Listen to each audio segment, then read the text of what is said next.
Hello, thank you all for joining us for the Veterans in Agriculture webinar series. I am Ann Johans, and I'm here to help moderate today with Beth Graybow and Melissa Dyer and Steve Ferguson. And so if you have not joined us before for a WebEx, thank you so much for being here. Along the right-hand side, you have some control options. As a participant, you cannot see the list of participants. You'll probably just see your name and then all of the panelists, but just know that you don't have access to your microphone or camera, but that you can see us and we cannot see you. If you have questions, I would highly encourage you to enter those. You have either a chat box or the Q&A. They kind of work the same. They both come to us, and we will get to all of those questions at the very end. And if you're having any trouble or trouble with sound, you can't hear me say this, but hopefully you can enter that in the chat box. This is recorded, and so Beth will send information on how to access that after today's session. And so with that, I'm going to turn the mic over to Beth to give a little background about the series. Thank you. Welcome and thank you for joining us today. I'm Beth Grayboff with Veterans in Agriculture.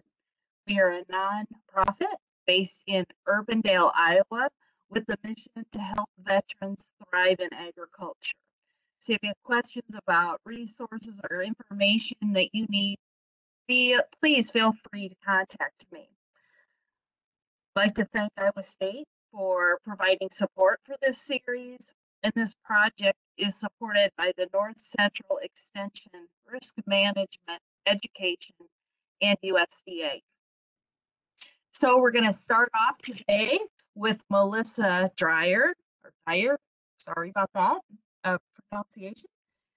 She is a farm loan specialist with USDA Farm Service Agency. So welcome, Melissa. Thank you. Okay, and my PowerPoint.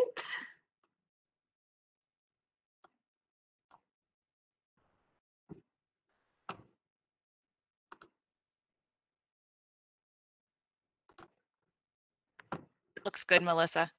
Okay, thank you. Well, I am Melissa Dyer from the Farm Service Agency. Thank you all for participating today. I am going to cover the farm loan programs portion of the FSA programs.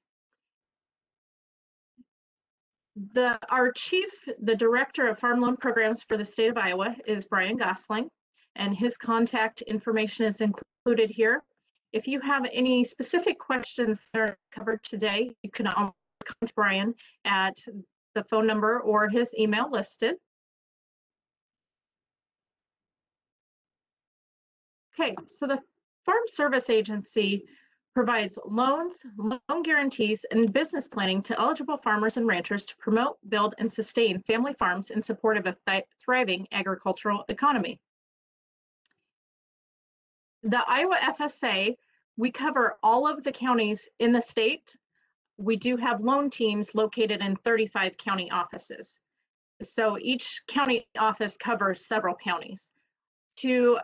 There's a link there if you want to find which office your farm loan program team is stationed in, or you can just contact your local FSA office and they can direct you to a loan team for assistance. This map indicates, the red dots on this map indicate where those farm loan offices are located in the state. Okay, so FSA has loans for beginning farmers and non-beginning farmers. Our primary focus today is going to be on beginning farmer loans, and those specifically, I will also touch on the benefits that are available to veterans. So what is a beginning farmer? A beginning farmer is someone who has operated a farm or ranch for not more than 10 years. Now, it is important to note that FSA has our own definition of a beginning farmer, which may not apply to other programs or other agencies. So for beginning farmer farm ownership program requirements, a beginning farmer cannot own real estate acres exceeding 30% of the average size farm in the county where the farm is being purchased. and they must have a minimum of 3 years combined education or experience. So one advantage for a veteran is this 3 years combined education or experience, leadership or management experience while serving in any branch of the military may be substituted for one of those years, or if you've been honorably discharged from the armed forces of the U.S., including the Coast Guard, that may also be substituted for one of these 3 years of combined education or experience. Okay. This map shows the acres for each county, the 30% of the average farm size by county for each county in the state of Iowa. And again, this only applies to farm ownership loans. That to qualify for a beginning farmer farm ownership loan, you can't own more than this number of acres in the county. Okay, so FSA has both direct and guarantee loan programs. And first we will cover the direct loan programs available. There are farm operating, farm ownership, emergency loans, and microloans. For the direct loan program, an eligible farmer would apply and obtain a loan directly from FSA. Your rates and terms are based on FSA guidelines. Our rates are fixed for the term of the loan. Our rates do change monthly, but once you get your loan, they are fixed for the rest of your loan term.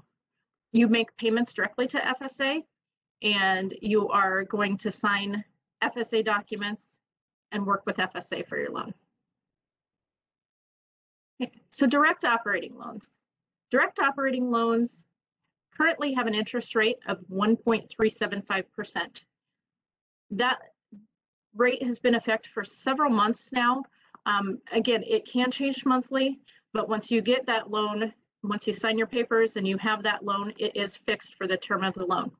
Repayment terms are from 1 to 7 years, and the loan limit is $400,000. So what can operating loans be used for? We have 1-year operating loans, which we call annual operating loans, and those can be used for crop inputs, feed, rent, any type of operating needs. The longer term loans, the loans up to 7 years, can be used for machinery purchases, breeding livestock purchases, to do improvements, environmental programs, or to refinance debt. So again, those loan terms are up to 7 years. It is based on the life of the purchase or the security that you're purchasing. We also have farm ownership loan programs. There are 3 different types of farm ownership loan programs. There's the down payment program, which is available for beginning and underserved farmers. There is the participation loan, in which you would work with both FSA and a commercial lender. And we have a regular farm ownership loan, in which you would work just directly with FSA and no other lenders would be involved.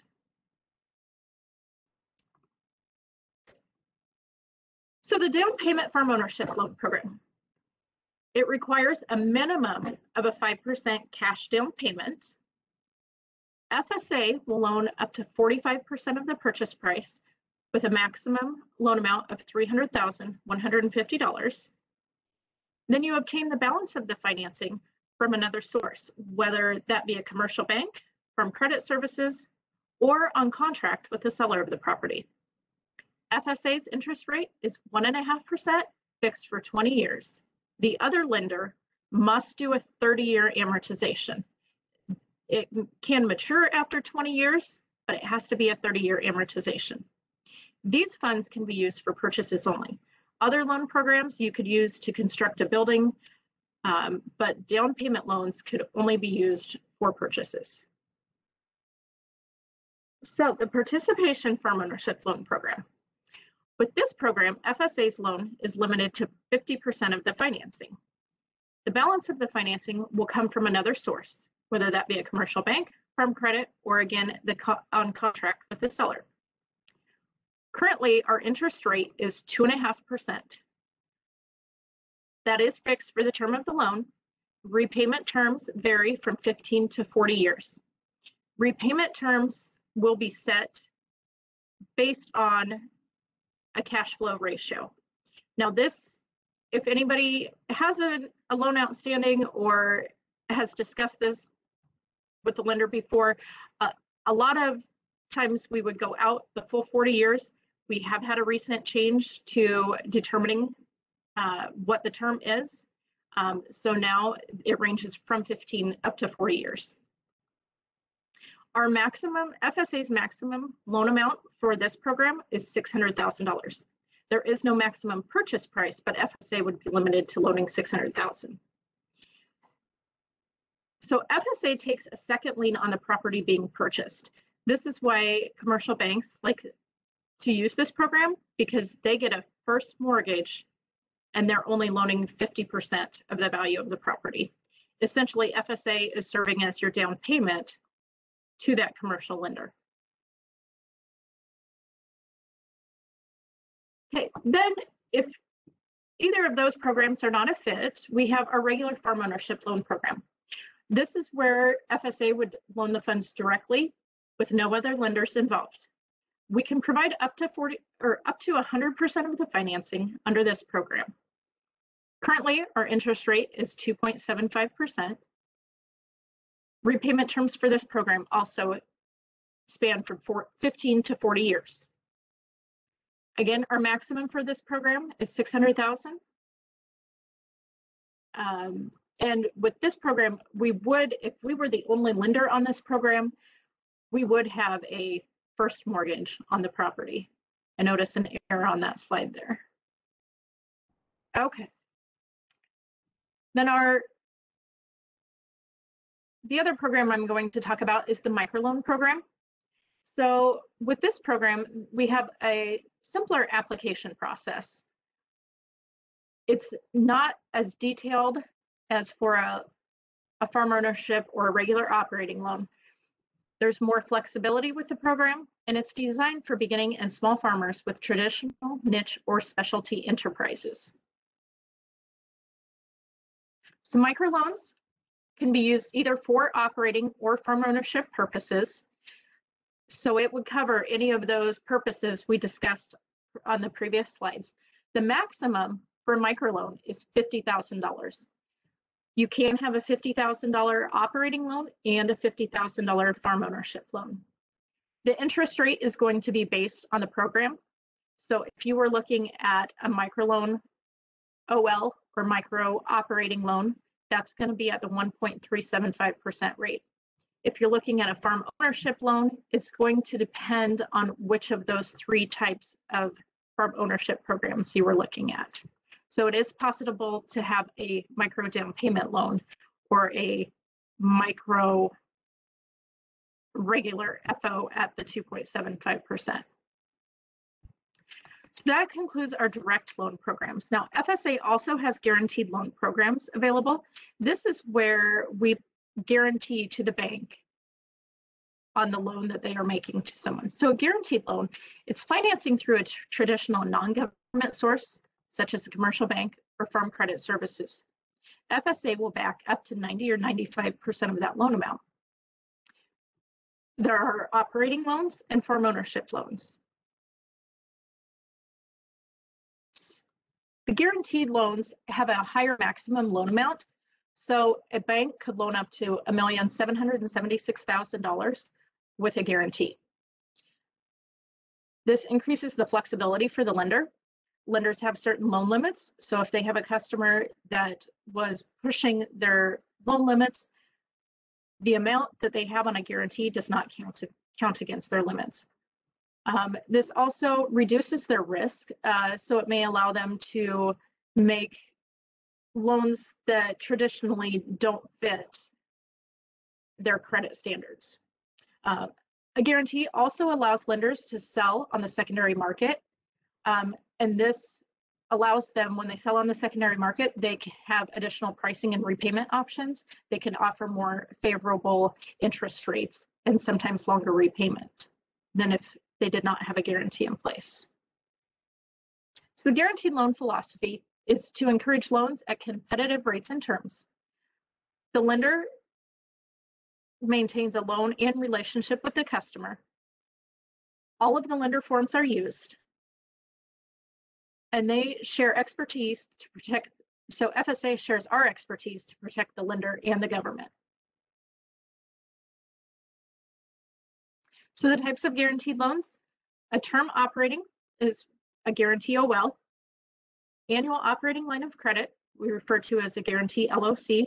There's the guaranteed farm ownership loan. Currently, conservation loans are not funded. Okay, now let me back up to that slide. So the guarantee OL loans, those can be used for any term purchases. They could be used for purchasing breeding livestock, purchasing machinery and equipment. They can be used for debt refinance. An annual operating line of credit is your typical line of credit through a lender, where it can be used for any crop inputs, any annual livestock expenses such as feed, vet, rent. A farm ownership loan, on the guarantee side, it may be used for purchases, for construction, or for debt refinance. Now, that is one difference from the direct program. Can only be used for purchases, construction type projects. It cannot be used for debt refinance, but on the guarantee side, you can use it to refinance debt. For more information on FSA loans, there are several resources. The web pages, FSA's webpage at www.fsa.usda.gov. There below is the direct link to the Farm Loan Programs page. Your Guide to FSA Farm Loan Programs is a good place to start. And FSA also has a relatively new site, and it's for all USDA programs. It's farmers.gov. That site's been in operation for probably a year to a year and a half, and contains a lot of information, not only about farm loan programs, but about other farm programs.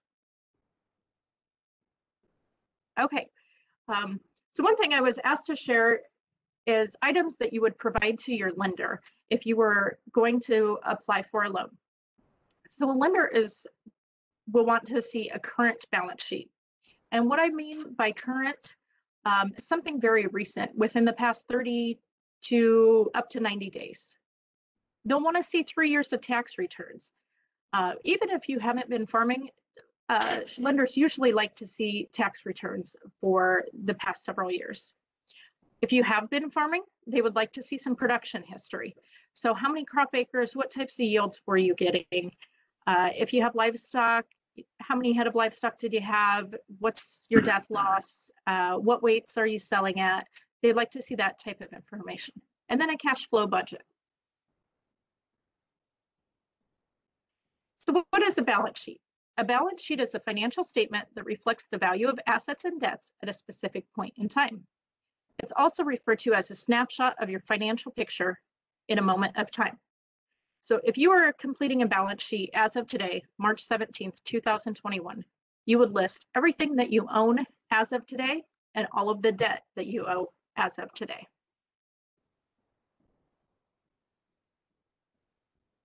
Here is what a balance sheet looks like. Assets are on the left, liabilities or debts on the right, and down here, this bottom where it says total equity, if you were to sell all assets, pay off all your debts, that's how much cash you would have left. So lenders are using balance sheets to determine if there will be enough collateral available for the loan that you're looking at. They look at several ratios. They use these to see if you would fit their credit criteria for making a loan. Now, this is something, it can be complicated to complete. So if you do need assistance, your lender can help you. With FSA, we do help and assist customers in completing their financial forms. Okay, so the other item I mentioned was a cash flow budget. A cash flow budget is a financial statement that reflects the projected sources and uses of cash during an accounting period. Lenders are using this to determine if your proposed operation can generate enough income needed to pay all the expenses and make payments on your loans. So for the cash flow budget, what you will want to do is decide what you would like your operation to look like. How many acres that you want to plant, what crops you want to plant, and what you intend to harvest. Then you're going to look at the inputs, what it's going to cost to input that crop. A lender is going to look at that and see if you can generate enough income to make payments on your loans. Now, we're also going to consider any non-farm income and any owner withdrawals or family living or non-farm debts that you have to pay. Non-farm debts, if you had student loans, a house loan, a car loan, any of those items. This is a sample cash flow budget. So at the top, you have your crop and livestock sales. Next are all the operating expenses, which are subtracted off. Then the non-operating side, that's where your non-farm income, if you have a job off the farm, wages, salary, taxes, and the owner withdrawals are coming in. At the bottom of this is the debt payments that are due. And in this plan, you can see at the bottom, the ending cash on hand is positive, and so this would enable the person to obtain a loan. Okay, that concludes my presentation. Thank you so much. Oh, sorry, I'm creating a little feedback. So we're going to turn it over to Steve. Beth's going to give a little introduction and just encourage you to put in those questions in the chat box if you haven't already. We'll get to those at the end. Okay, so next we have Steve Ferguson, and he is the Beginning Farmer Tax Credit Program Specialist for the Iowa Agricultural Development Division, which is part of the Iowa Finance Authority. So I'd like to welcome Steve. Okay, glad to be here today. See if I can get this to go forward. Bear with me here a second.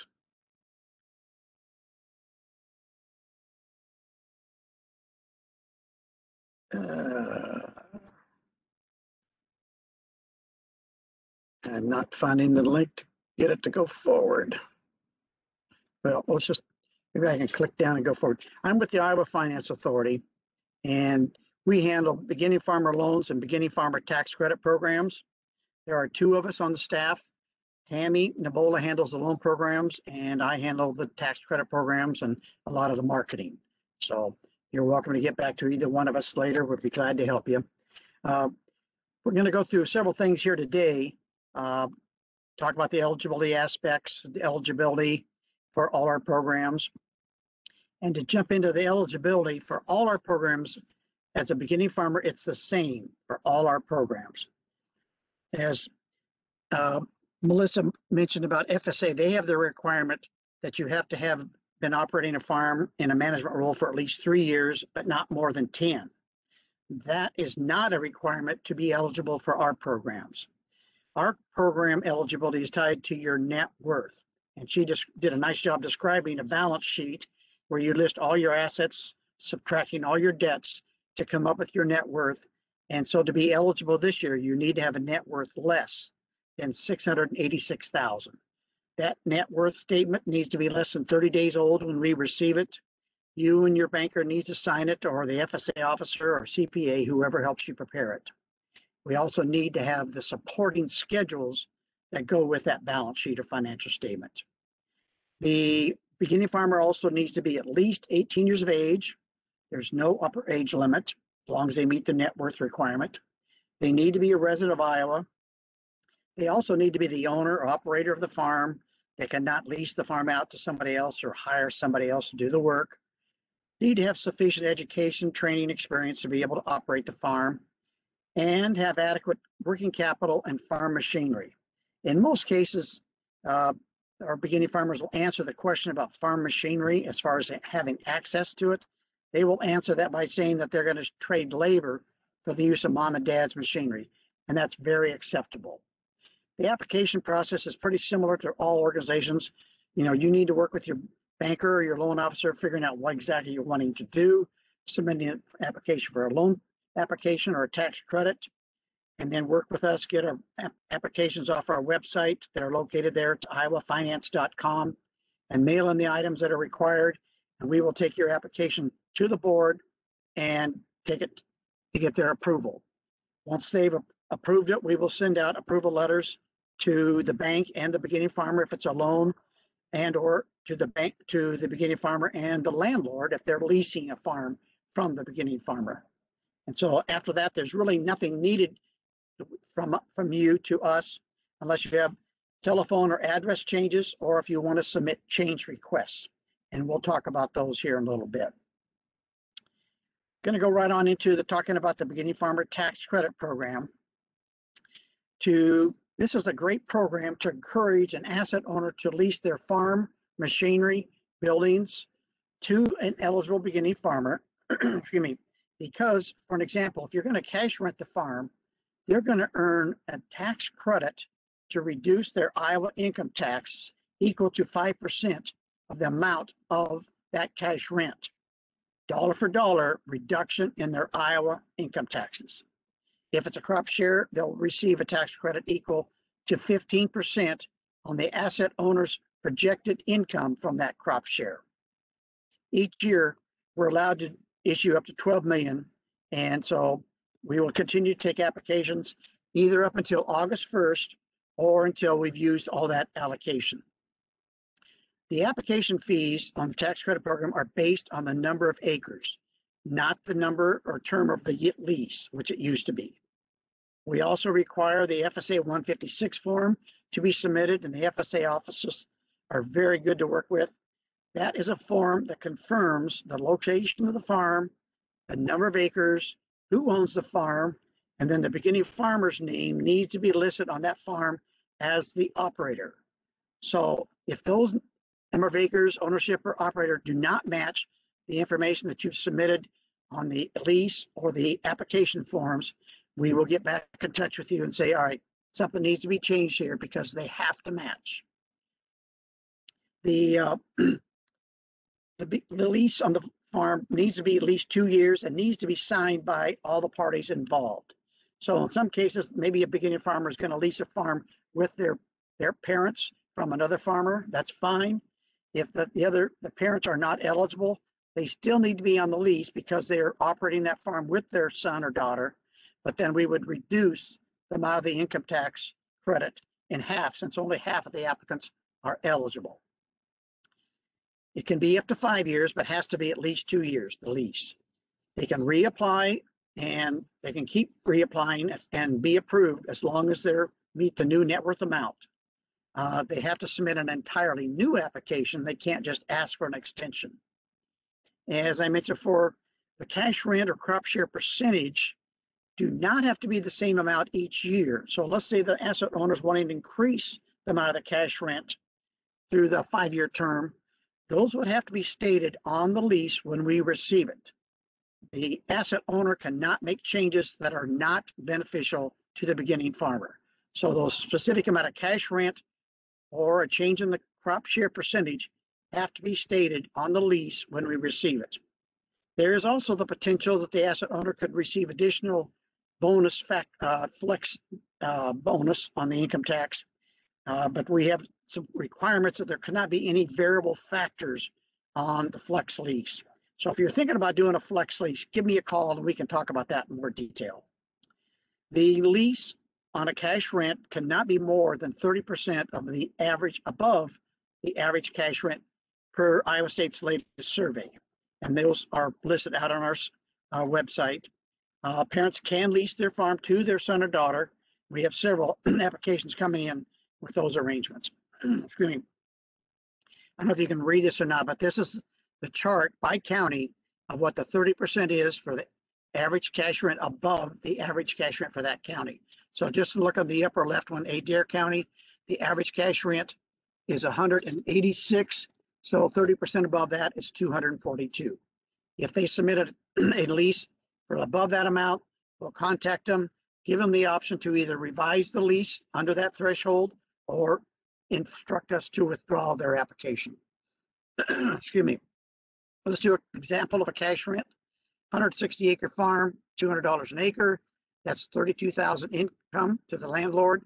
So that 5% is a $1,600 tax credit. They'll receive that each year of the lease until the lease runs out. There's nothing more needed during the term of the lease unless they want to make a change. Crop share, we're going to take that same 160 acre farm, excuse me, but we're going to allocate the acres half corn, half beans. We're going to use the yield of the previous 10-year average for each county where the farm is located, taking out the highest and lowest yields. And we're going to use the price, the previous 5-year average state prices, eliminating the highest and low yield or prices. We calculate that gross amount of the tax credit, and then we reduce it down to the asset owner's share. So let's say it's a 50-50 crop share. So once we calculate that gross income, we're going to reduce it in half. So on that same 160 acre farm, we're going to have 80 acres of corn, 80 acres of beans. This example, the corn yield's 183, price is 367. We cut that in half, take that times 15%. So on the corn acres, they're going to earn $4,036. Bean acres, this county is 53.4, price 927. Cut it in half to that landlord share times 15%. That ends at another $2,970. So now instead of getting $1,600 tax credit, that asset owner is going to get a $7,006 tax credit to reduce their Iowa income tax. So you can see this is a great marketing tool for you to market yourself to an asset owner and encourage them to lease their farm to you. I'll quickly go through an example of a flex lease. Most flex leases have the base cash rent, so that same $200, they're going to get the 160 tax credit. But figuring the bonus, we look at the average for the county and what threshold they're expecting to share anything above that. So for this corn example, they're saying they're going to share anything above 174.4. Well, that's below the county average. So they're going to earn a tax credit on those additional 10 bushels, 10.6. So that's at 15%, that's $467. The bean example, the threshold is 55, which is already more than the county average, so they won't get an additional bonus on the bean acres. Okay, we've already talked about 12 million is the maximum we can do. Each excess amount of the tax credit can be carried forward 10 years, but they cannot be used for previous tax years. Currently, the maximum amount an asset owner can receive in tax credits per year is $50,000. This is the checklist of the application forms, and everything needs to be sent in. We won't go through that. Change requests, you have to submit the change to us. We can only approve changes that are beneficial to the beginning farmer, like reducing the amount of cash rent, adding additional acres. If the party has changed their name through a divorce or some other means, the asset owner cannot cancel the lease unless the lease contains some language that the beginning farmer agrees to. And if the beginning farmer does not abide by those terms, then the asset owner can cancel it. There's no fee required for address or changes of death of an asset owner, but most of the others, there's a $100 fee. But in adding acres, there is a fee based on the new number of acres. So if the acres, I should probably say, on the application, it's the same. If you're the leasing has an application with less than 100 acres, that's a $300 fee. If it's between 100 and 250 acres, that's a $400 fee. And anything more than 250 acres is a $500 fee. And this is a summary of the different types of changes. And just for sake of time, I'm not going to go through those, but this is an example of a form where you list your current situation and what you're requesting to change it to, the starting date and the ending date. And the ending date cannot be any longer out than the original ending date of the application that you submitted. Quickly going through the beginning farmer program. This is the program where, even though it's a loan program, we do not provide the funds. We're going to sell a tax-exempt bond to the bank or a contract seller for the amount of the loan or the balance of the contract that they finance for the beginning farmer. It can be used to buy land, machinery, equipment, or breeding livestock, but not feeders. It can also be used to make building improvements. Excuse me. So the interest of the bank or the contract seller receives is going to be federal tax exempt. Great deal for them. So the bank is federal tax exempt on that interest. Contract seller, that interest is going to be federal and state tax free. So we require them to reduce that interest rate. You negotiate that interest rate. Most banks or contract sellers will reduce it about 20 to 25%. But you negotiate that, and you and the banker or contract seller submit that proposed contract or bank loan interest rate on that application form. Purchases from closely related family members cannot be on a contract, but they can be done through parents, or I'm sorry, through aunts and uncles and cousins, but not through parents, grandparents, or siblings. If it's buying a farm from parents or closely related family members, it must be sold for at least the appraised value. The beginning farmer cannot own previously owned acres more than 30% of the median. And as Melissa said, their threshold is 30% of the average. So their number is quite a bit more of how much you can own. And we're working on some legislation to get that changed. But here is an example of what it is for each county. And you can see these numbers are quite a bit lower than what FSA's numbers are, unfortunately. And this only affects applying for the beginning farmer loan program, the threshold of how many acres you own. If you own more acres than what's listed on your county, you would not be able to submit an application for another beginning farmer loan program. The max amount we can sell the bond for a real estate project is $558,000. For existing buildings or farm improvements is $250,000. For used machinery or property, $62,500. Again, we got some legislation to try to change that. If there's a house on the property where the bond is restricted to 5% amount of those proceeds, or CRP ground restricted to 25%, or a combination thereof. So I'm going to have to run out of time here pretty quick. Other factors, you can reapply, as I said before, but your net worth cannot exceed the program maximum or cannot own more than 30% of the county median. You can also use FSA program in conjunction with ours or our loan participation program, which is a great deal. Probably the best package there is using FSA's program and ours, which is called the 54550 program, where, as Melissa said, you only have to come up with 5% down, which in this example, buying a farm for $1,116,000, 5% of that would be $55,800. The FSA loan would be 45%. Is that 500? Or no, the FSA loan, yeah, 502,200, and then the Aggie bond, the maximum we can do is 558,000. So the interest rate on the FSA is going to be 1.5. The interest rate on the bank is probably going to reduce from 5 1/3 down to 4. So you're going to save 26,000 the first year by getting the lower interest rates. In this example that Tammy's put together for a 30-year amortization, they're going to save a total of around 162,000 during the term of the loan. So it's a heck of a benefit for you. You're going to do livestock facilities and you're going to do some contract feeding. It must be on a per head per day basis and not on a per space basis. So that's a rental agreement that is required.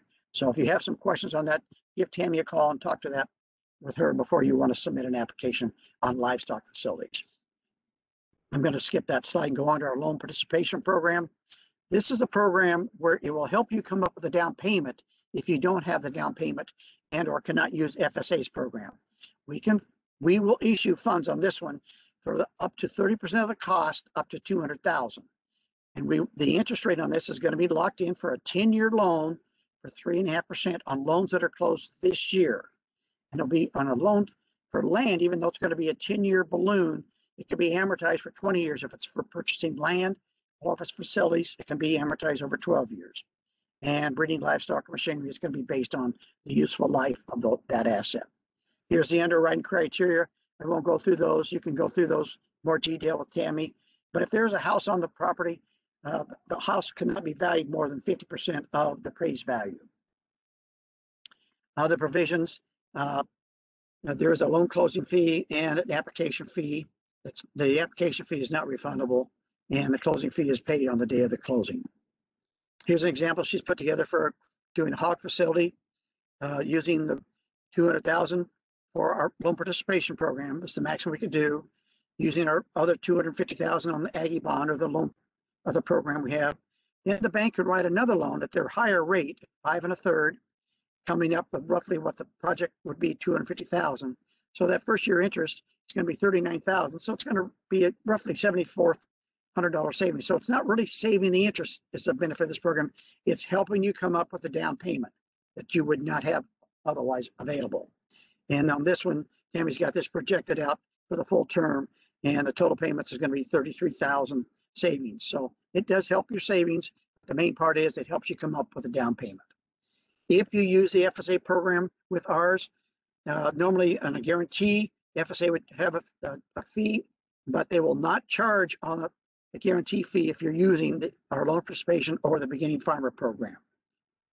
So that's a really nice benefit that FSA allows. Timeline for these loan programs takes about 5 to 6 weeks. We take it to the board. These applications need to be in by the first of the month. The tax credit program, they can come in any time of the month. But Tammy has to take these to the board committee for the loan participation and also to the board. And then once they're approved, as I said before, we'll send out the closing documents to you. DNR has a program where if a beginning farmer wants to lease land the beginning farmer owns, FSA is required to lease it to an eligible beginning farmer. Our role with this program is we have to certify that the beginning farmer is an eligible applicant with the same factors that we have for our programs. If they are eligible, we send a notice to the beginning farmer and DNR, and then they work with DNR going forward. If more than one beginning farmer expresses an interest in the same farm, then FSA just does a drawing of the beginning farmers that were eligible, and that's who gets the farm. There's no more of a bidding process.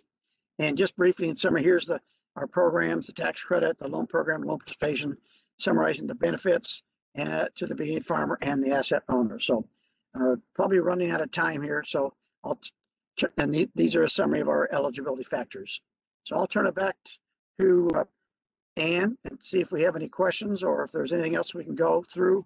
Here's our contact information on our website. And we'd be glad to work with any of you, all of you, anytime that you want to proceed with an application. Thank you, Steve. I know I've heard, there, the feedback stopped. Okay.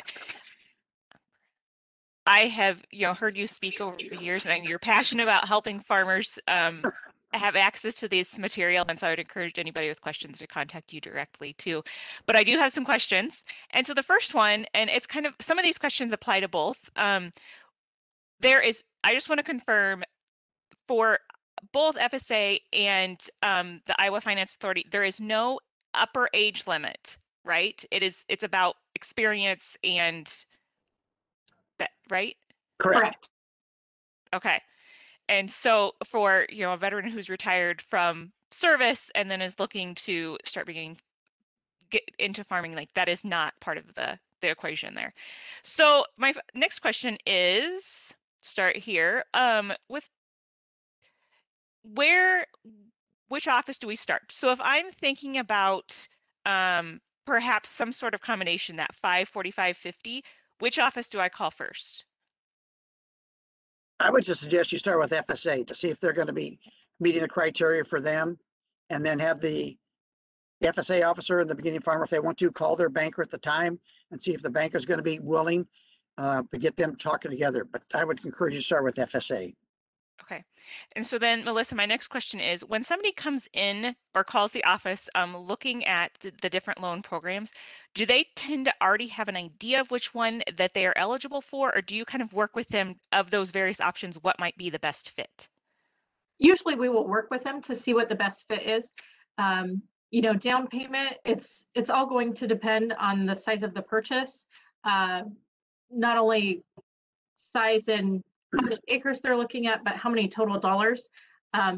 So some of the programs, even though they're the down payment program, for example, there's a minimum of 5% down. Well, someone may have some cash to put down, but it may only be 3%.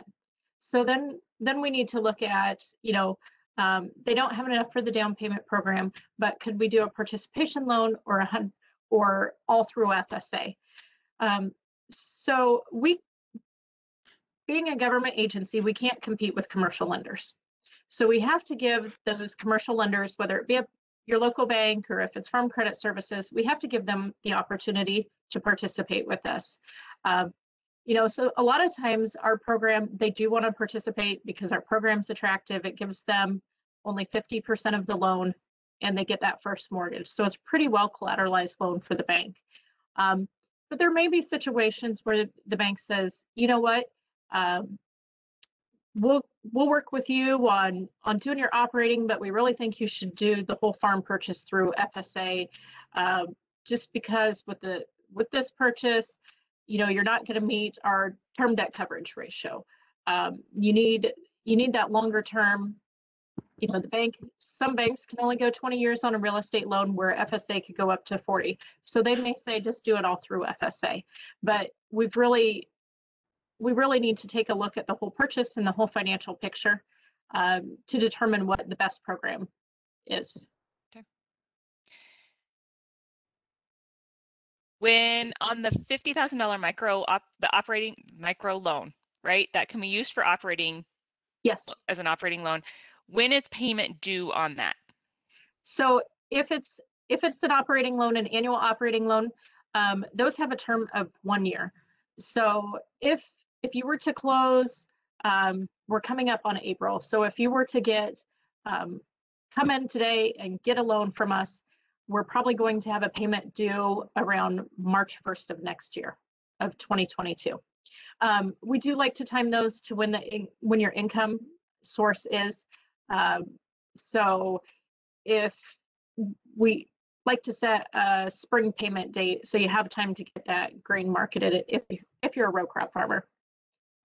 And that reminds me, one of the items I was going to touch on for veterans. So we do have term loans for our operating type loans. However, on microloans, if it's made to a beginning farmer or a veteran farmer, that doesn't count against someone's term limits. So as a beginning farmer, normally they can have up to 10 years to close a loan from when they start farming for operating loans. If it's a microloan, it's not going to count towards that 10 years, whether you're a beginning farmer or a veteran farmer. So there would be another advantage for veterans, that someone that's a non-veteran would not be able to have that benefit. Good.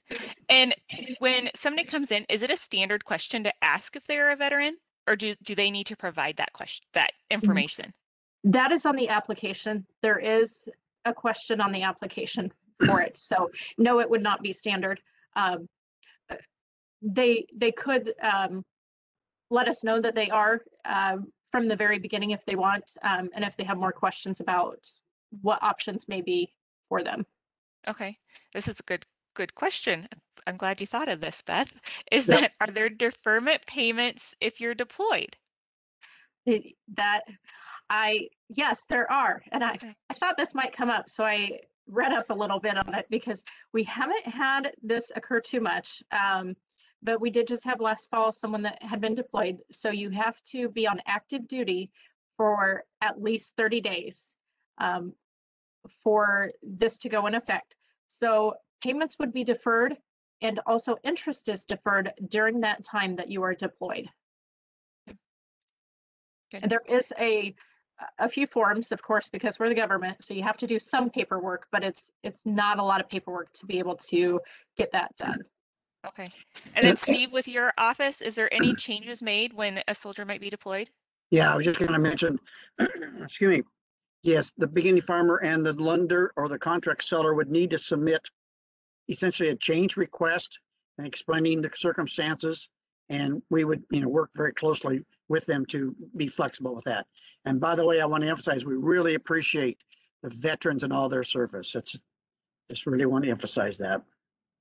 Very much so, yes. And then my next question is, FSA's loan programs, those are the same no matter what state you are in, right? And nothing you mentioned today, Melissa, is necessarily unique to Iowa? Correct.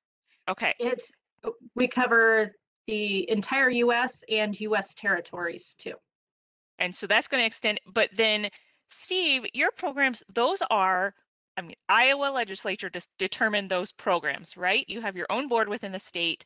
Do you know of kind of comparable programs that might be occurring in other states? Yeah, our beginning farmer loan program is, the parameters on that are dictated by the U.S. government. And so there are several other states. I think there's currently 17 other states that are operating that same program. They have different criteria for their net worth eligibility amount. Each respective state legislature establishes that. Okay. And then our loan participation program, several other states have similar loan participation programs. But our tax credit program, I think there are up to like 8 states that have one version or another of a tax credit to encourage asset owners to lease their assets to a beginning farmer. But they are not all the same. Oh, so the person did share, and I asked, they were okay with me sharing. We're talking about Pennsylvania specifically in this case. Would you happen to know if that is one of those states? I hate to put you on the spot, tell if you're an expert on all the other states too, but For which program?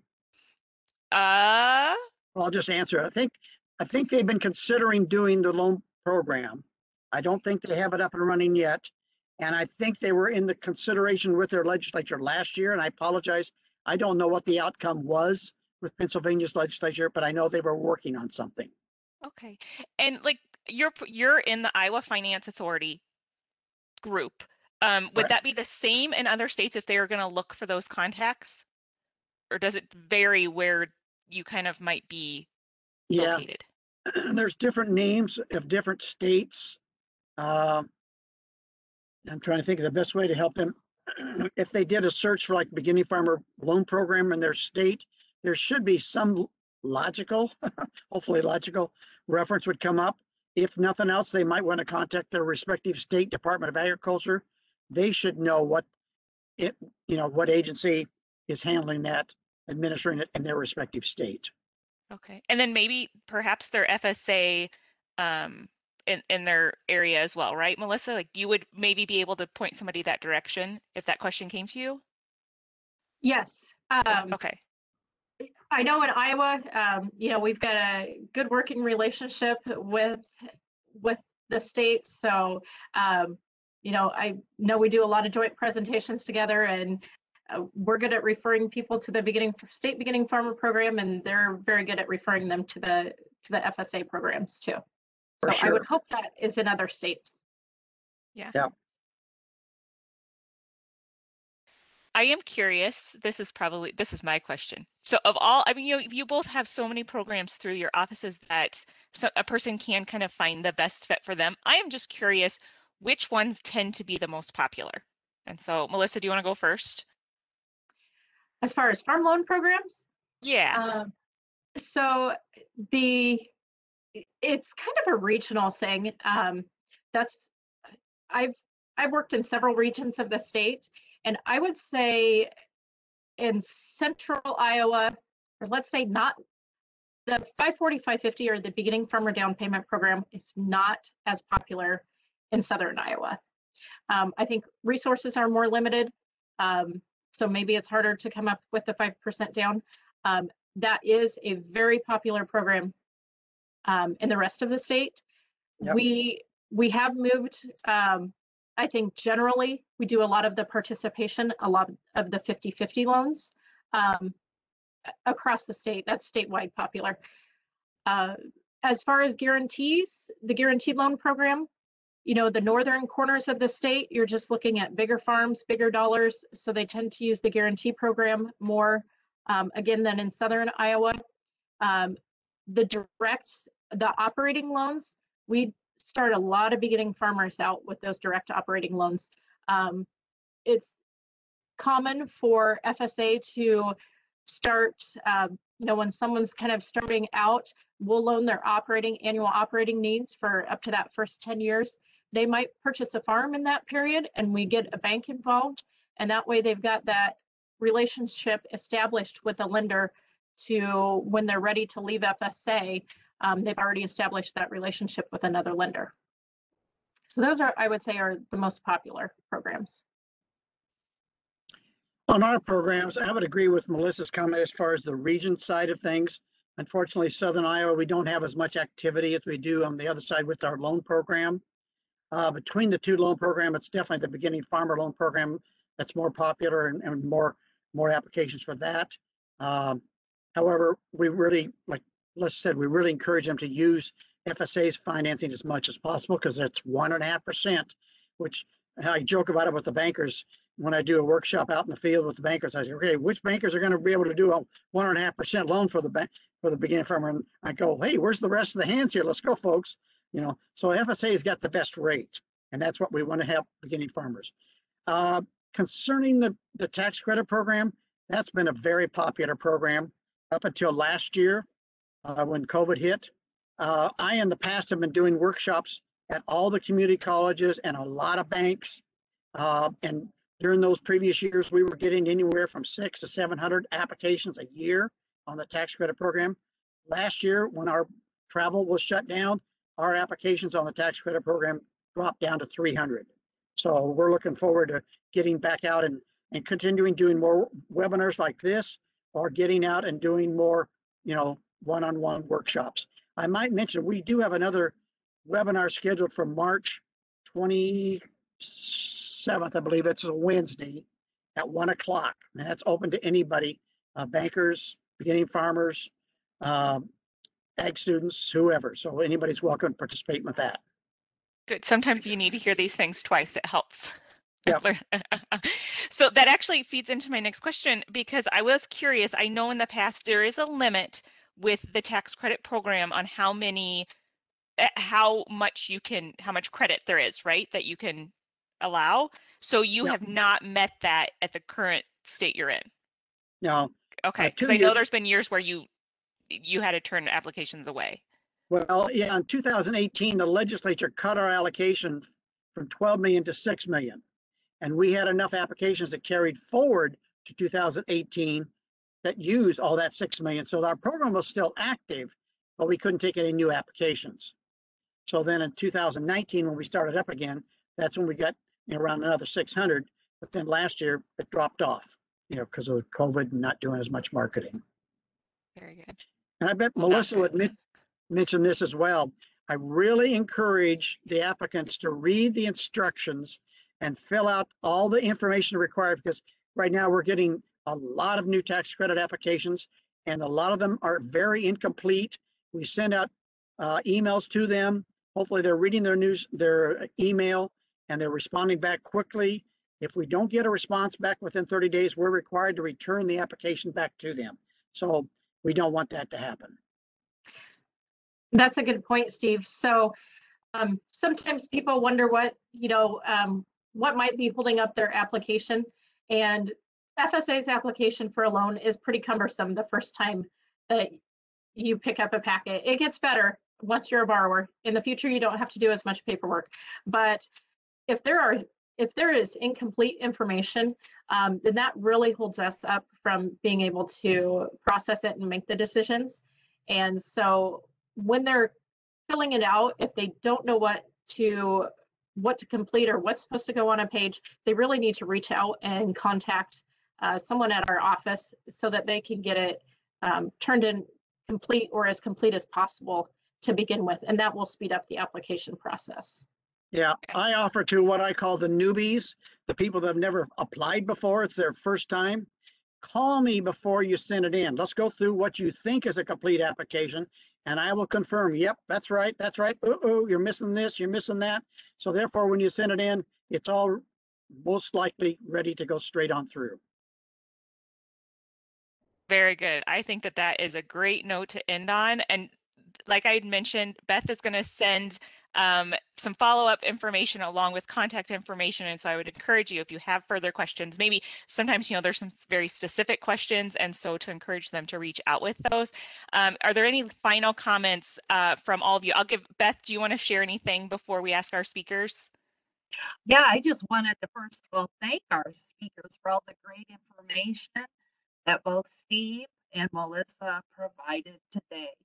And I know that when I'm working with veterans, I always refer them, and this will be helpful for one of the questions that was asked. I always refer them to FSA, because I tell them that your local FSA office knows all the programs in your state and with other lenders, and they can figure out the best way to mesh some of those together. So that may be, they'll know about some of the programs that a particular state is offering. So that's just kind of some words that I offer to them. And then I'll just make a comment about next week's session, and it's on conservation planning and some of the NRCS programs. that we have for conservation veteran benefits there. So thank you for attending, and I'll let our panelists have their last words and thoughts. Very good. Melissa, would you like to go first? Sure. Just thank you, Anne and Beth, for the program today and asking us to participate. And I would say the same thing. Thank you all. It's our pleasure to do it. We look forward to helping any of you and all of you whenever you're ready to pursue a new project. Thank you both so much. We're going to close out today's session, and we hope to see some of you next week. Have a good day. Thanks.